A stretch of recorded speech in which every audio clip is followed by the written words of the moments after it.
Bonsoir et bienvenue à vous. Voici les titres de ce journal. Ce 24 janvier, la date choisie par les Nations Unies pour célébrer la Journée internationale de l'éducation, une journée pour réaffirmer que l'éducation contribue à la réalisation des objectifs de développement durable. La culture africaine et afrodescendante est également célébrée ce 24 janvier. L'objectif est de valoriser les multiples cultures du continent. Les détails à suivre. Le sport rassemble et les femmes dans le sport constitue une source de développement. Le sport féminin est à l'honneur. On fait l'état des lieux au Bénin.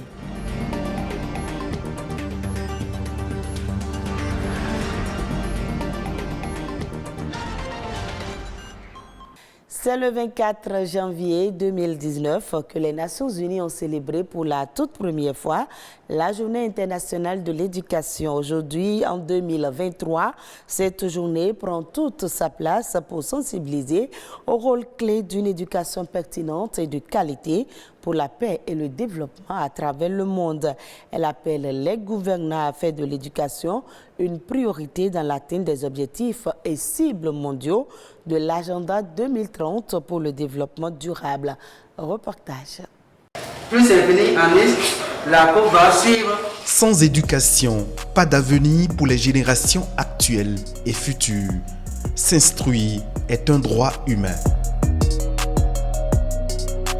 Et pourtant, selon l'Institut de statistique de l'UNESCO, 258 millions d'enfants et de jeunes ne vont pas toujours à l'école.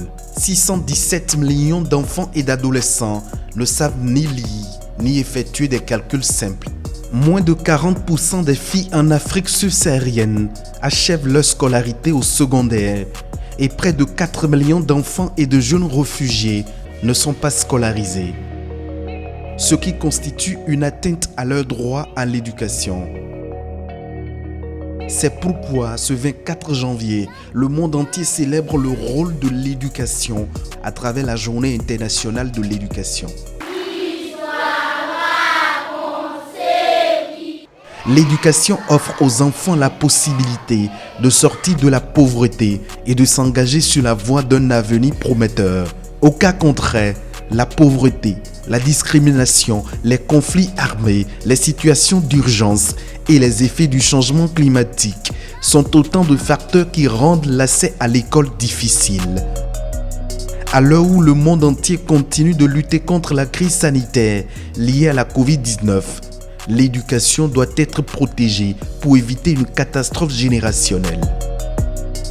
En Afrique, la plupart des écoles ont rouvert, mais la baisse d'apprentissage est immense sur le continent à cause de la propagation de la pandémie du coronavirus.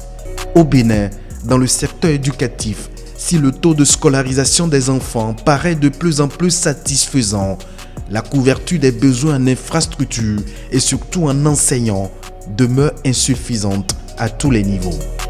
Mais l'espoir d'une renaissance du système éducatif est désormais permis en raison de la nouvelle vision éducative mise en route à travers le programme d'action du gouvernement. En le faisant, le système éducatif offrira à l'économie la main-d'œuvre qualifiée dont elle a besoin pour se développer et créer de la richesse. Ensemble de traits distinctifs, spirituels et matériels, intellectuels et affectifs, la culture caractérise une société ou un groupe social.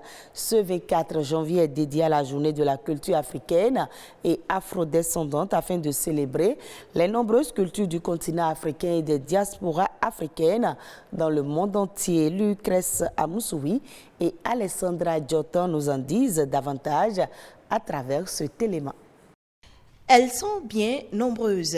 Les pratiques culturelles vivantes du continent africain et des diasporas africaines dans le monde entier.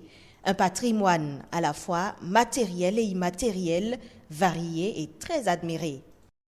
La culture africaine a enrichi le patrimoine mondial de par son apport à l'histoire de l'humanité.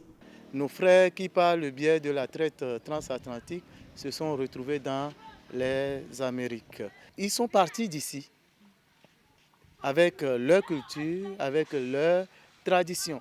De sorte que les danses et les chants qu'ils exprimaient pour évacuer la douleur et la colère du système esclavagiste sont devenus de nos jours des rythmes musicaux comme la salsa, comme le reggae. Vous le savez, l'UNESCO a inscrit plusieurs faits culturels de l'Afrique dans le patrimoine immatériel mondial. Le plus récent, c'est la rumba congolaise. Malheureusement, délaissée au profit de l'occidentalisation, la culture africaine n'est pas suffisamment valorisée. Vous savez, nous sommes aujourd'hui au rendez-vous de la mondialisation et on ne va pas à la mondialisation avec les mains vides. Chacun doit y aller avec quelque chose. Au moins, si aujourd'hui on peut reprocher aux Africains qui n'ont pas créé ci, qui n'ont pas créé ça, nous avons quand même notre culture qui est très admirée des autres, puisque les Chinois aujourd'hui veulent danser au Bénin Zinli, les Chinois veulent apprendre nos langues, etc. La culture, c'est l'artisanat, les rythmes et danses traditionnels, les us et coutumes, les cultes endogènes, mais aussi et surtout les langues maternelles. Ces dernières méritent une attention particulière. Il faut introduire nos langues dans les écoles parce que la langue est le vecteur de la culture et de la science. Donc nos langues doivent être porteuses de science, de création, d'invention, d'innovation. Ce que je constate aujourd'hui, c'est que toute la jeunesse prend pour modèle et pour norme l'Occident. Ce phénomène est amplifié par les masses médias, les radios et les télévisions, mais surtout aujourd'hui les réseaux sociaux qui tentent à imposer des normes universelles de civilisation. Il faut donc une volonté politique de révalorisation de nos cultures. C'est en effet une urgence. La culture est un composant de valeur, des repères qui sont des leviers d'identité, de cohésion sociale, de mobilisation collective. En ce sens, elle constitue un atout de développement. L'émancipation passe aussi par le sport, c'est une évidence déclinée aujourd'hui dans le monde entier. Le développement du sport féminin passe par sa professionnalisation, mais aussi par sa médiatisation. Et les marges de progression sont importantes. Ce 24 janvier, le sport féminin est à l'honneur. Elle vise à sensibiliser le public au sport féminin encore peu médiatisé. Quel est l'état des lieux au Bénin? Suivez ce reportage pour plus de détails. Il couvre l'ensemble des pratiques sportives féminines professionnelles, amateurs ou de loisirs. Le sport féminin est apparu aux Jeux olympiques de Paris en 1900. Sur 1066 participants, seulement 6 femmes étaient présentes. Aujourd'hui encore, de très grandes disparités subsistent dans le monde sportif. Au niveau du sport féminin en général, même dans le monde, c'est un peu comme une discrimination. Lorsque des femmes jouent, on n'a pas autant de monde et on n'a pas autant de financement comme chez les hommes. Par exemple, pour ma propre histoire, j'ai d'abord comme premier obstacle ma maman. Quand j'étais petite et j'aimais le sport, elle m'empêchait d'y aller. Il y a aussi le regard de la société. Celles qui déjà font beaucoup pour le pays, on ne les valorise pas afin de pouvoir motiver d'autres à leur emboîter le pas. Malgré ces pesanteurs socioculturelles, les femmes aiment le sport au Bénin. Leur attraction pour les disciplines sportives est en pleine évolution. On a des noms qu'on entend. Il y a par exemple Noélie Yarigo qui fait notre fierté, Odile Arwamenou, Océane Gamero et certaines personnes encore qui parlent de nous à l'international. Donc je dirais que maintenant le sport féminin a quand même une certaine visibilité internationale. Et depuis quelques années, le Bénin fait des efforts pour promouvoir le sport féminin. Depuis 2 ans, ça a commencé avec le nouveau comité exécutif. Donc je pense que ça va évoluer de plus en plus parce que si on voit des filles, vous savez, le football c'est le sport roi. Il suffit qu'on voit des filles à la télévision jouer au football. Je suis sûr qu'il y a d'autres filles, d'autres petites filles qui auront envie forcément de venir à la chose et de s'essayer en sport. Il y a aussi quand même une politique du gouvernement qui a été mise en place au niveau des classes sportives qui favorise un peu la chose aujourd'hui. Ça a commencé avec les hommes certes, mais aujourd'hui ça a pris au niveau des femmes. Et il y a je crois 5 sports qui font partie du programme, le foot, le hand, le basket. Donc on aura des filles, on aura de plus en plus de filles dès l'école qui pourront déjà avoir 2-3 séances d'entraînement par semaine. Le Bénin fait partie des rares pays, je dirais au monde, je ne dis pas en Afrique, où les primes des hommes sont égales aux primes des femmes. Mais des défis restent à relever. Dans le monde aujourd'hui, on entend beaucoup de femmes qui ont du pouvoir grâce au sport. Donc j'encourage vivement les dirigeants et la famille à vraiment booster les filles pour qu'elles rehaussent le niveau. Je pense qu'il va falloir qu'on ait un peu plus de femmes managers ou dirigeantes. Et ça pourrait changer quelque chose dans le sport béninois.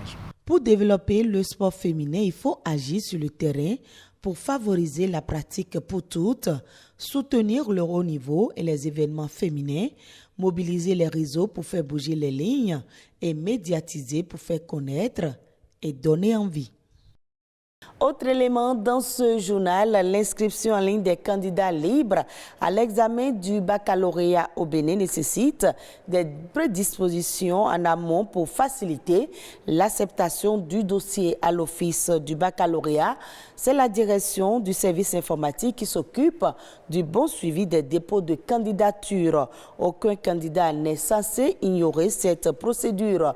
Suivons le directeur du service informatique de l'office du baccalauréat qui apporte des précisions au micro de Marcel Betoro et Rodrigue Blondoumain. À l'office du baccalauréat, nous avons une certaine expérience par rapport à l'inscription en ligne. Au niveau des candidats libres, il y a un lien pour l'inscription qui est inscription.bac.bj. Ils vont sur ce lien et ils ont un formulaire devant eux. Ils impriment un formulaire d'inscription qui est en fait un résumé de toutes les informations qu'ils ont entrées. Et à ce formulaire-là, ils font joindre leur acte de naissance et leur certificat de résidence pour qu'on puisse identifier où est-ce qu'ils logent et pouvoir les répartir après pour composer dans ces localités-là. Au niveau des erreurs sur les noms, pour que l'état civil ne soit pas différent d'un point à un autre, d'une institution à un autre. Quand c'est un individu, il doit avoir la même information sur son état civil, quel que soit là où il va. Et c'est pour cela d'ailleurs qu'un début de cela consiste à s'inscrire au niveau de l'ANIP et avoir son numéro personnel d'identification. Donc ce qui est très fondamental, c'est que chaque individu doit tout faire pour que les informations qu'il y a au niveau de l'ANIP soient conformes à son information réelle. Et de tout faire pour éviter que les diplômes qui sont établis ne soient des diplômes qui sont faits avec des erreurs. Parce que le diplôme, ça suit chacun jusqu'à la fin de sa vie. L'information à l'international, c'est dans Eco Inter, une compilation signée par Reine Ouéha. À partir du 5 février, il sera officiellement interdit aux pays de l'Union européenne d'importer de Russie des produits raffinés du pétrole. Il s'agit du diesel, de l'essence, du mazout et du kérosène. Cette nouvelle interdiction vient après celle du charbon au début du mois d'août 2022 et celle du pétrole brut le 5 décembre 2022. Cet embargo sera accompagné de mécanismes restreints des conditions d'exploitation, notamment en imposant un prix plafond de $60 pour le baril de brut russe.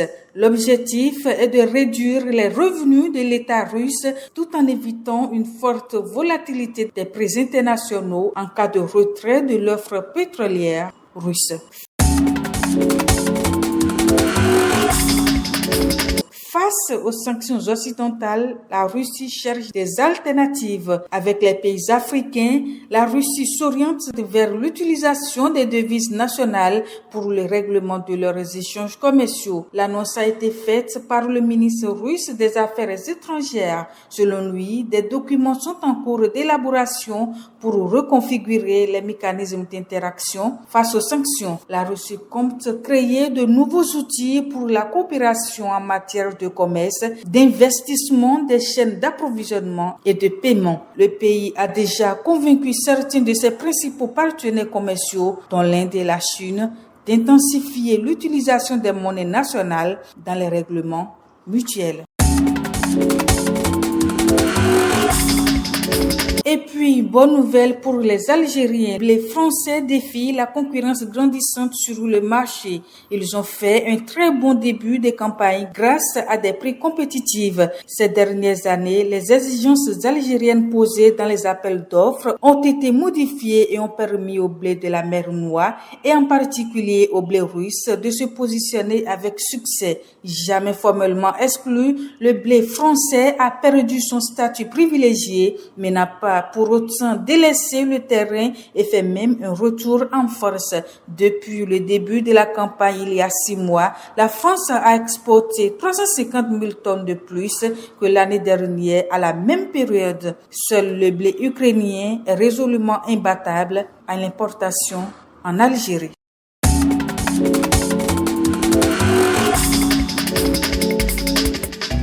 Et ce sera tout pour ce journal à revoir sur le www.oactb.bj.